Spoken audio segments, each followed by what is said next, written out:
नमो अरिहन्ताणं नमो सिद्धाणं नमो आयिर्याणं नमो वज्रायाणं नमो लोहि सव्यसाहूणं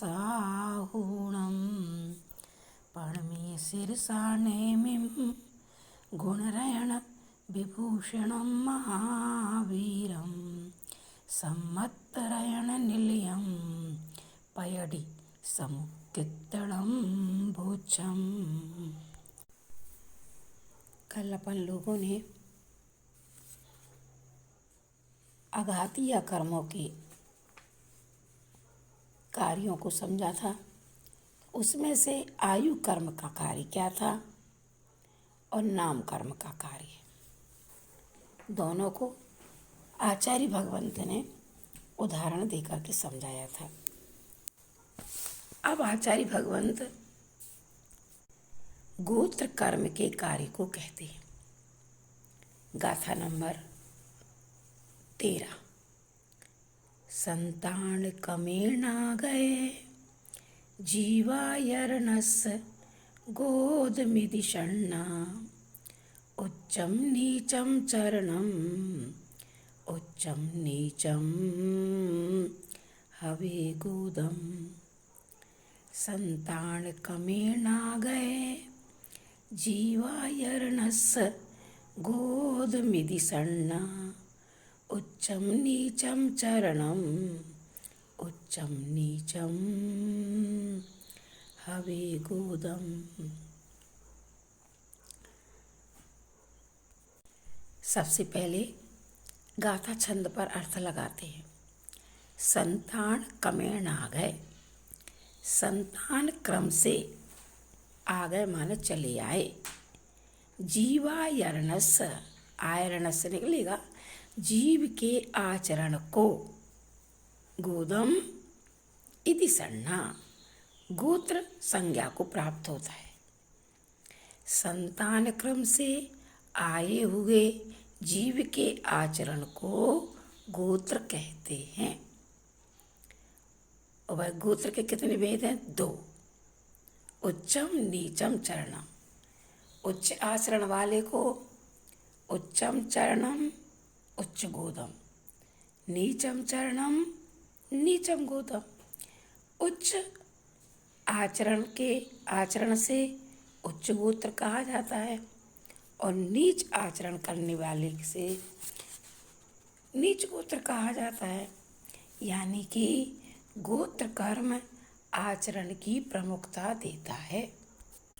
उच्चम नीचम गमयति इति गोत्रम, अर्थात जो उच्च और नीच का आचरण कराता है, माने कौन कराता है? गोत्र कर्म।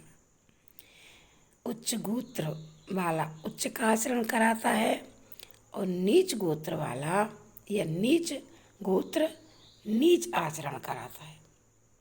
तथैव और भी बताया, गमयति उच्चम नीच कुलम इति गोत्रम, अर्थात जो उच्च और नीच कुल का ज्ञान कराता है अथवा उच्च या नीच कुल को प्राप्त कराता है, उसे क्या कहते हैं? गोत्र कर्म कहते हैं। देखो, और आचार्य भगवंतों ने टीका में लिखा है, लेकिन अपन हिंदी को देखते हैं कि गोत्र कर्म निष्फल है, ऐसी बात नहीं है। क्योंकि जिनका दीक्षा योग्य साधु आचार है,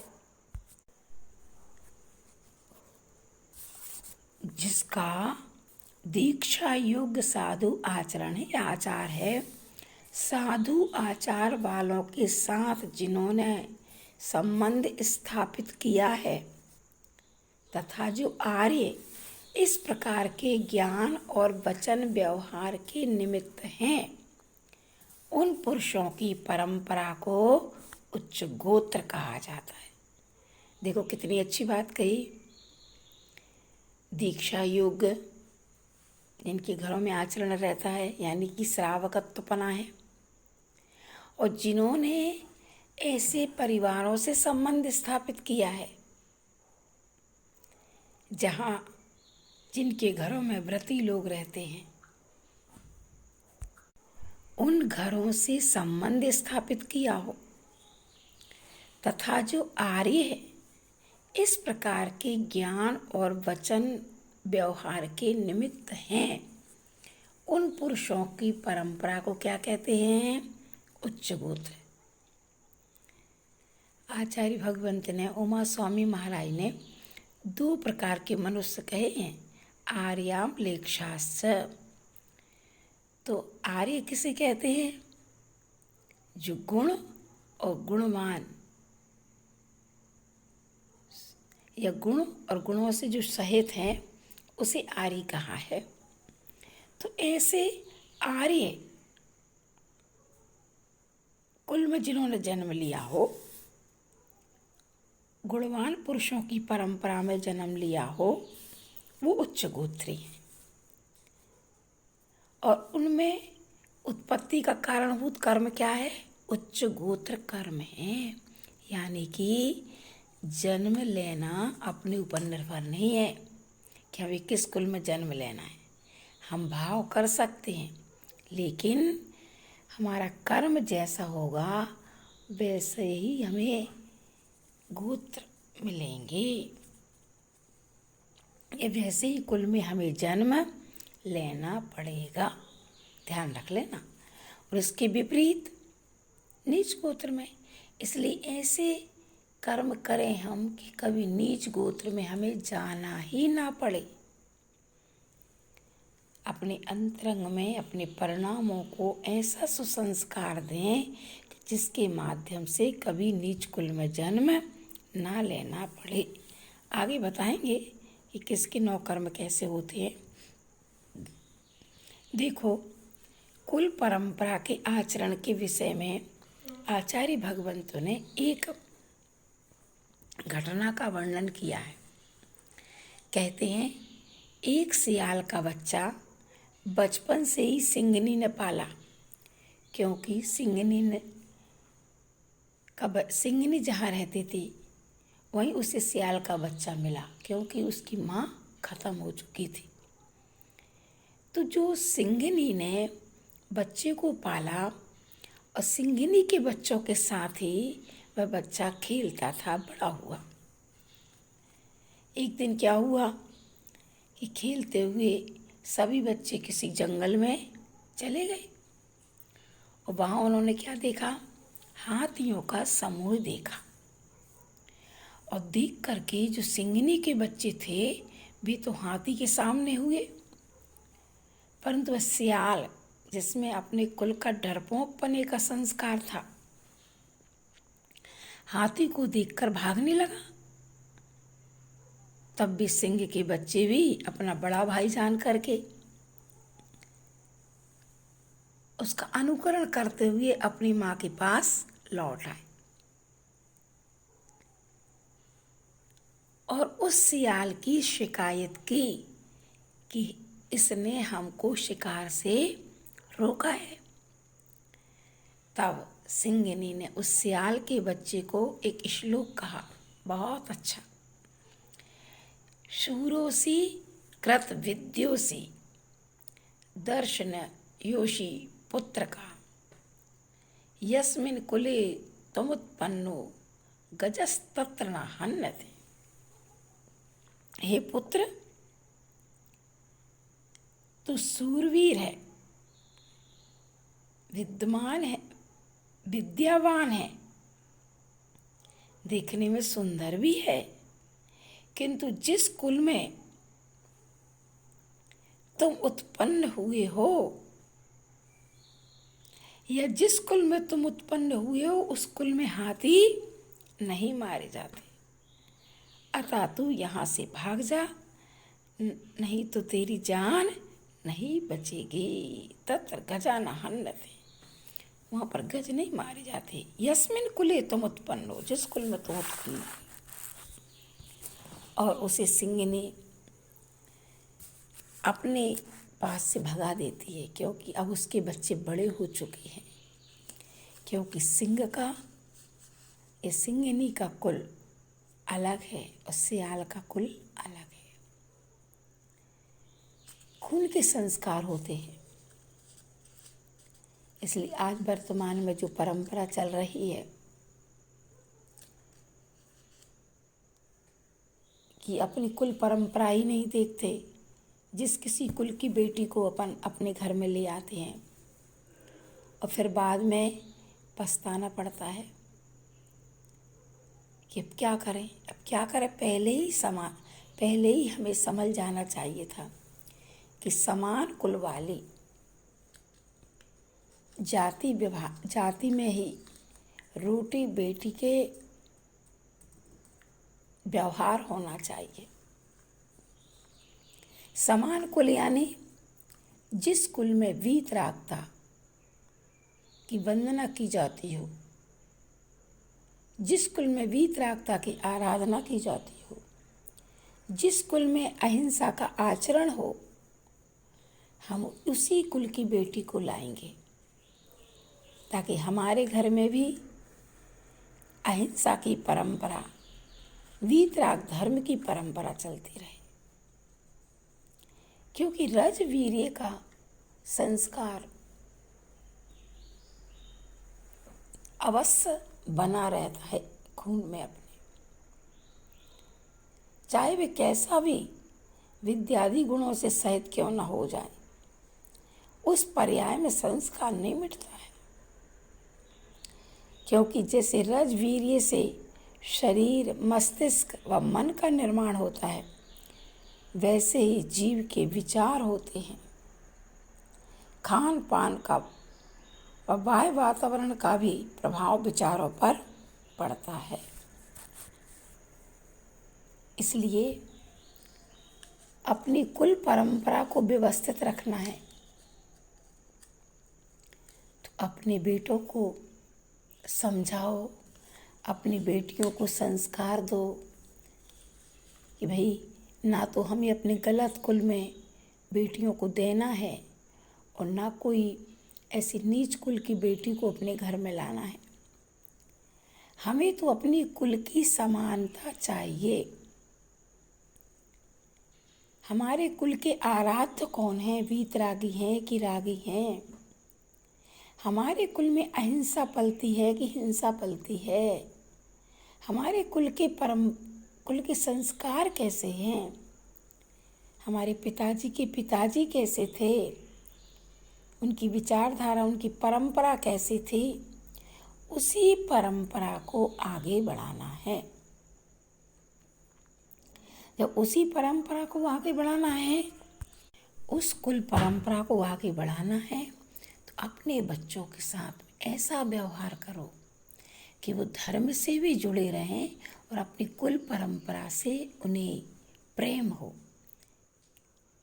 हमने अपनी आँखों से ऐसे भी बच्चे देखे हैं, कितनी भी शादियाँ अदर समाज की आई, बेटियों के संबंध आए, लेकिन उस बेटे का नियम था कि मेरी माँ,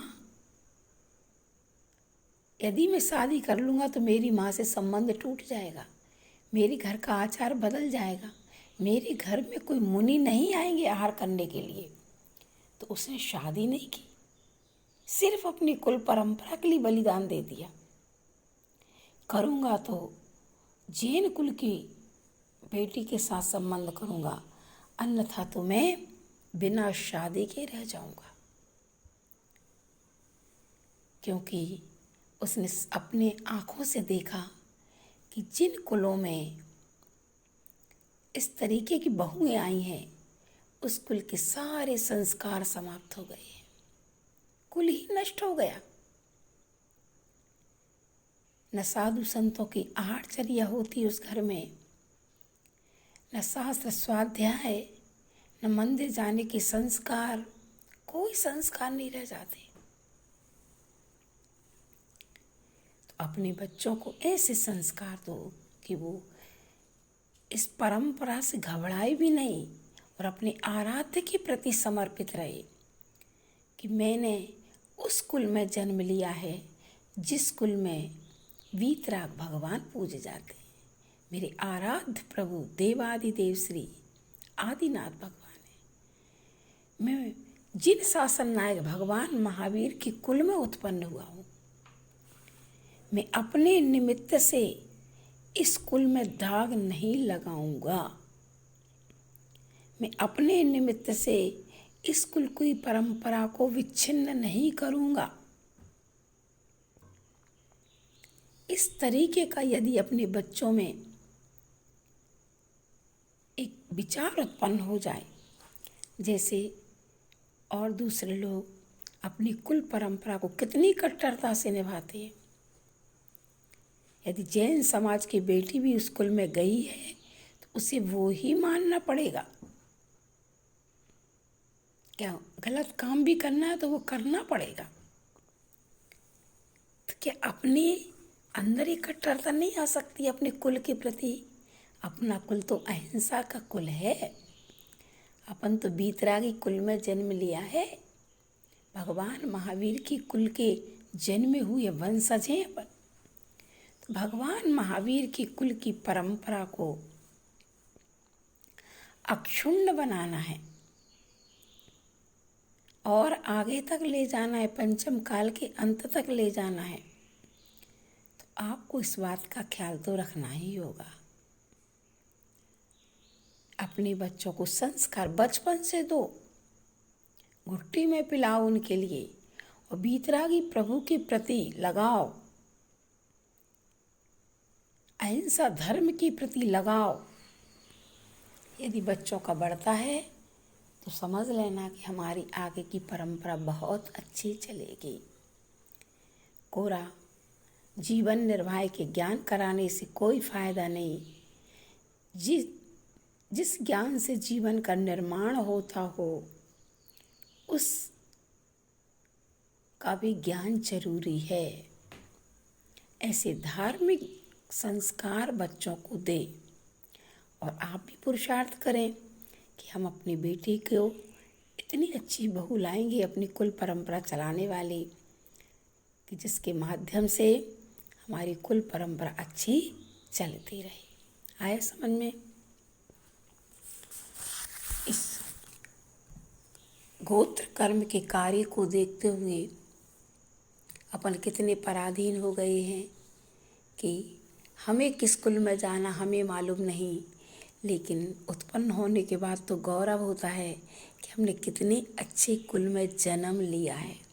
निश्चित है पूर्व भाव में हमने भावनाएं भाई होंगी कि भगवान हमें बीतरागी भगवान का कुल मिले, हमें अहिंसा का कुल मिले, जिस कुल में इस तरीके की परंपरा चलती हो, प्राणी मात्र के प्रति प्रेम वात्सल्य की भावना आती हो, करुणा जिस कुल में पलती हो, हमें उस कुल में जन्म लेना है। तब तो अपन ने इस पंचम काल में इतने अच्छे कुल में जन्म लिया है। और जब इतने अच्छे कुल में जन्म लिया है तो इस कुल की गरिमा को बनाए रखना है। देखो, कर्म सिद्धांत पढ़ रहे हो, अपने बच्चों को अपन से दूर मत रखो। बचपन से बच्चों को दूर कर देते हैं और ऐसे स्कूलों में पढ़ाते हैं जहाँ विपरीत संस्कार दिए जाते हैं। अपनी संस्कृति, अपने संस्कारों को बचाना है तो अपने को क्या करना पड़ेगा? अपने को, बच्चों को अपने पास रखो और उन्हें अपने अच्छे कुल के संस्कार दो। समझाओ कि बेटा परंपरा ये है, इस परंपरा को ही अपने आगे बढ़ाना है। ऐसे बड़े प्रेम से यदि अपने बच्चों को शिक्षा दोगे तो नियम से बच्चा क्यों नहीं मानेगा? अवश्य मानेगा। ठीक है, इतना ही रखेंगे। तो आज एक ही गाथा छंद हुआ, आया समझ में? और ये बहुत अच्छे शब्द हैं। संतान क्रमेण आ गए। संतान क्रम से आए हुए जीव के आचरण को क्या कहते हैं? गोत्र कहते हैं। तो उस परंपरा को बरकरार रखना है। इसलिए आचरण की प्रमुखता से ही गोत्र कर्म के भेद होते हैं, उच्च गोत्र और नीच गोत्र। अपना कुल कौन सा है? अपना गोत्र कौन सा है? उच्च गोत्री हैं, क्योंकि हमारे कुल में उच्च ही आचरण होते हैं, अच्छे आचरण होते हैं।